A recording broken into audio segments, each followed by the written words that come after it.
Hey, how y'all doing tonight?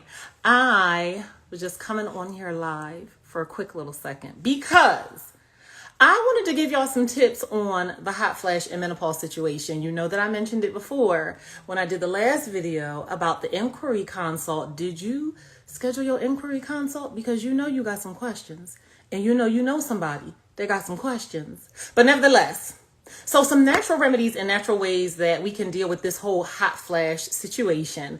One of the ways, and you probably have heard of some of these things. So black cohosh, that is all natural. That's probably, I don't know, I guess I would say the most popular one that I'll tell patients about, and which a lot of you have probably already heard of. The other thing that's a natural remedy is called maca. It's M as in Mary, ACA. Then you have fenugreek.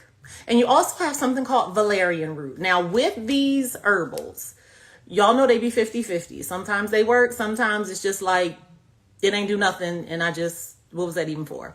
Okay, but the thing with it is sometimes they do help. And especially if you don't want to take anything prescription strength, you can't take anything prescription strength. You got to watch out though for interactions with the herbals, with medications you might already be on or other medical conditions, other supplements that you might be taking, but they're definitely a thing. They can definitely be helpful while you're dealing with the hot flashes and the night sweats and things of that nature. But it's more than just that. I mentioned in the other video about the stopping of the smoking because that's going to mess with our estrogen levels. We don't got time for that. The other thing is just wearing clothing that is cooling, like not wearing nothing too tight or too binding. I know, because we be out here cute with our tights and with our bodysuits, but that ain't helping our hot flash situation. Wearing things that are loose fitting, that does help, y'all. Exercise. Don't nobody want to hear that all the time, but exercise is definitely a thing. Even if it's just 3 days a week.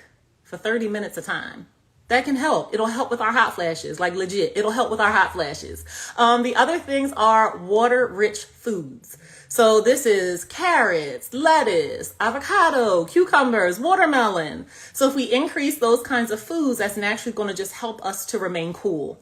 Picking water instead of, our friend caffeine. And even some studies are looking into alcohol. It's kind of like mixed reviews on if that really makes a difference. It makes a difference. But I'm just like, look, whatever's going to help is going to help. And if it can help, then we're going to just let it help. The other thing, limiting spicy and sugary foods. Anything that spikes our blood sugar, it can cause our hot flashes to go up. And if we, deal with things like diabetes and we kind of keep a low level, always high blood sugar, we're going to see more hot flashes. And the spicy foods, why the spicy foods? Because they can cause our blood vessels to dilate. And then that naturally is just going to cause like a natural flushing. So, we don't want to do that too much. A Mediterranean diet could help. And that's like a diet with your fruits, your vegetables, some fish and poultry, like nuts and potatoes and grains, things like that. So on some real healthy, and a plant-based diet with some soy. But you gotta watch the soy too, because if you're not allowed to take like estrogen products and things like that, soy could just mess up the situation. So the best thing to do with these tips is to talk with your healthcare provider and see, well, what can I do? Which one is going to work for me? Is this going to interfere with something else that I'm doing or something else that I'm taking? So that way, you can get some help. So I hope that this was helpful. Don't forget to sign up for your inquiry consult. Don't y'all even play. Because, we be having the questions and I got your answers. All right, y'all. Till next time. Have a good night.